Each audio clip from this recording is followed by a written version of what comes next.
मैं अफजल रजा और मैं अभी मौजूद हूँ बिहार के प्रोमिनेंट फिजिक्स एजुकेटर इंजीनियर आजाद सिद्दीकी के पास। और सर का दावा होता है हर साल की मतलब इनका जो गेस्ट पेपर होता है फिजिक्स का वो 100% टैली करता है। तो जो ब्रांच है सिवान में रामराजा मोड़ के पास, तो मैं उसी के रिगार्डिंग बात करने आया हूँ सर से कि इस दावा में कितना सच्चाई है। क्या इस साल भी जो सर का गेस्ट पेपर था वो 100% टैली हुआ है या नहीं? तो उसी के रिगार्डिंग मैं बात करूंगा सर से। तो सर आपका दावा जो होता है कि मतलब आप 100% गेस्ट पेपर आप जो निकालते हैं 100% टैली होता है एग्जाम में, तो इसमें कितनी सच्चाई है? सबसे पहले thank you so much for coming over here. जो गेस्ट पेपर निकलता है पिछले 6 साल से निकल रहा है, ये 7वां साल है। तो आज तक ऐसा कोई साल नहीं रहा है कि गेस्ट पेपर में से नहीं आए, क्योंकि कोरोना से हम लोग देखते आ रहे हैं कि 140 मार्क्स का पूछा जाता है, बच्चों को आंसर करना होता है 70 मार्क्स, और जो गेस्ट मैं निकालता हूँ उसमें से 110 120 मार्क्स का। अगर मैं आज के क्वेश्चन पेपर की बात करूँ तो मेरे हाथ में ही है अभी, और इसको मेरे यूट्यूब पे भी अभी थोड़ी देर में आ जाएगा। ये मैंने सॉल्व किया आज। तो इसमें मैं देखूं तो 5 लॉन्ग क्वेश्चन सीधे सीधे मेरे गेस्ट पेपर से है, और 15 शॉर्ट क्वेश्चन। ऑब्जेक्टिव तो लगभग लगभग पूरे गेस्ट पेपर में से है। तो कम से कम मैं 50-55 जरूर बोलूंगा कि सीधे सीधे ऑब्जेक्टिव गेस्ट पेपर से है। तो कुल मिला जुला के 110 से 120 नंबर का क्वेश्चन पूरा गेस्ट पेपर से है। और गेस्ट पेपर सेकेंडरी चीज है। सिवान में जो हम लोग पढ़ाते हैं, शुरू से मैं कहते आ रहा हूँ, जब गेस्ट रिलीज हुआ था उस दिन भी मैंने फेसबुक पे डाला था। और 2 महीने पहले से मेरा गेस्ट पेपर रामराज मोड़ पे 2 जगह, सोनी फोटोग्राफी है डीएवी मोड़ पे, और प्रदीप स्टूडियो वहां पे मौजूद था। तो जो बच्चे मेरे पास नहीं पढ़ते हैं वो भी गेस्ट लेके जाते हैं, दूर दूर से गेस्ट लोग लेके जाते हैं, और उनको फायदा हो जाता है। लेकिन हम लोग मेन फोकस करते हैं 10 यूनिट पढ़ाने पे। सिवान में जब मैं आया और पहली बार ये ट्रेंड शुरू किया कि 10 यूनिट खत्म करूं मैं सिवान में।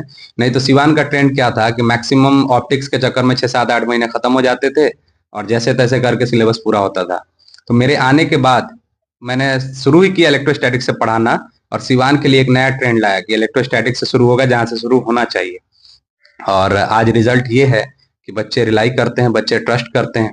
दूर दराज से दूसरे के पास फिजिक्स पढ़ रहे हैं वो भी आके मेरे पास मेरा गेस्ट पेपर ले जाते हैं।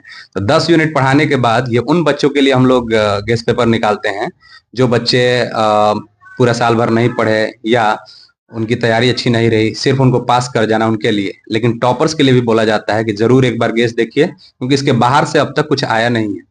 और दावा तो बहुत नहीं किया जाता कि गेस्ट लड़ेगा ही, लेकिन हर साल का रिकॉर्ड है, इस साल भी वैसे ही हुआ है। और अभी परसों मैं एक वीडियो डाला अपने यूट्यूब पे, एफएस एकेडमी ऑफ साइंस पे, पूरा पेपर क्वेश्चन पेपर दिखाया हूँ मैं। तो कोई भी चाहे तो एफएस एकेडमी ऑफ साइंस पे जाकर देख सकता है, परसों डाला हूँ, उसका लिंक मेरे फेसबुक पे भी है। ये जैसे कि 1-2 साल होता है कि चलो अगर तुक्का से आपने लगाया तो 1-2 साल होता है, 7 सालों से आप कंसिस्टेंटली मतलब आप इस चीज का मतलब दावा भी कर रहे हैं और ये चीज साबित भी हो रही है रिजल्ट में कि आप गेस्ट पेपर देते हैं और 100% मतलब टैली होता है क्वेश्चन पेपर से। तो ये मतलब बहुत बड़ी बात है हमारे यहाँ के एजुकेशन मतलब जो भी स्टूडेंट्स हैं उनके लिए, क्योंकि एंड टाइम पे जो गेस्ट पेपर होता है ना एग्जाम के लिए वही काम आते हैं। तो अगर आप 7 साल से दे रहे हैं तो रिजल्ट भी आपके कोचिंग के बहुत बेहतर होते होंगे हर साल। पूरे सिवान में सबसे ज्यादा डिस्टिंक्शन जो फिजिक्स में आता है, तो डिस्टिंक्शन के मामले में सबसे ऊपर मैं रहता हूँ हर साल। सिवान से सीबीएसई टॉपर भी मैं दे चुका हूँ। बिहार बोर्ड में मेरे पास ज्यादा बच्चे इंग्लिश मीडियम के आते हैं सिवान में। तो इंग्लिश मीडियम के बच्चे बिहार बोर्ड में टॉप करते नहीं है, हिंदी के ही करते हैं। भले नॉलेज हो कम हो ज्यादा हो उससे मत मैटर नहीं करता है, इंग्लिश के बच्चे कम टॉप करते हैं। तो सीबीएसई टॉपर मेरे यहाँ से निकल चुका है, और डिस्टिंक्शन के मामले में मैं सबसे ऊपर रहता हूँ।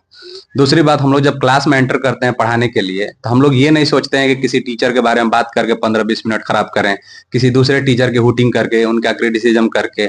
हम लोग we try to focus on ourselves.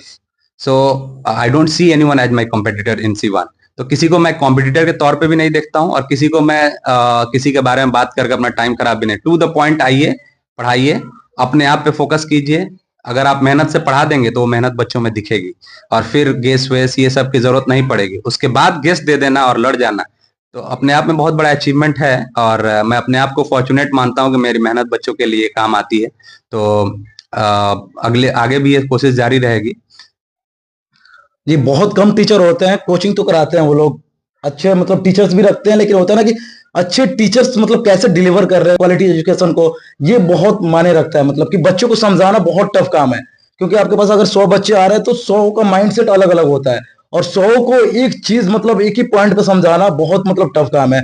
और उसमें आप मतलब महारत हासिल किए हुए 6-7 साल से आप कंटिन्यूसली मतलब सिवान में भी, चाणी में भी, बड़हरिया में भी आप कोचिंग कराते हैं, और ऐसे मैंने भी सुना है कि रिजल्ट बहुत बेहतर आता है। तो कहीं ना कहीं मतलब क्वालिटी ऑफ एजुकेशन का मतलब जो है वो दिखता है कि आपकी एजुकेशन में क्वालिटी है, तभी बच्चे मतलब इजीली कैचअप कर पाते हैं और मतलब जाकर एग्जाम में बढ़िया करते हैं।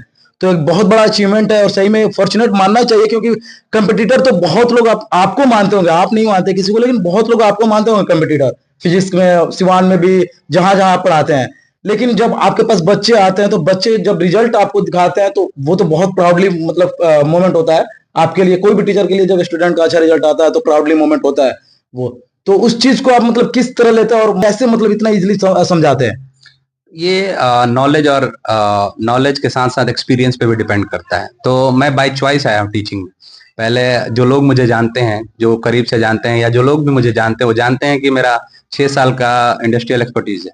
मैं 6 कंट्री में रहा हूँ बाहर, जीसीसी के लगभग सभी कंट्री में मैंने जॉब किया है। मैं सर्टिफाइड एचवीएसी इंजीनियर हूँ। मेरा पैकेज बहुत बड़ा था, लेकिन मैं बाय चॉइस टीचर बना हूँ। तो वो चीज़ मेरे टीचिंग में दिखता है, और मैं कोशिश करता हूँ कि जो मेहनत मैं करूँ बच्चों से भी कराऊँ, और at the end of the day result दिखे, और दिखता भी है। आते हैं क्लास में तो अपने टॉपिक पर रहते हैं, किसी के बारे में कोई बात नहीं करना है। तो कॉम्पिटिटर की बात है तो I don't see anyone as my competitor, I see myself as my competitor. What I am today, I want to be a better version of myself tomorrow. So that's my competition, that's all. तो ये था हमारे साथ engineer आजाद सिद्दीकी, और जैसे इनसे बात हुई हमसे, और बहुत अच्छे से इन्होंने चीज़ों को एक्सप्लेन किया और बताया कि कैसे वो एजुकेशन प्रोवाइड करते हैं और कैसे बच्चों को मतलब एक्सप्लेन करते हैं सारे टॉपिक्स।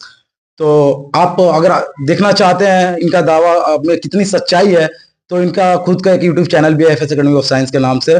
तो आप जाके विजिट कर सकते हैं, वहाँ पे इन्होंने अपलोड किया हुआ है पूरा गेस पेपर, और चेक भी कर सकते हैं आप कि कितनी दावे में सच्चाई है।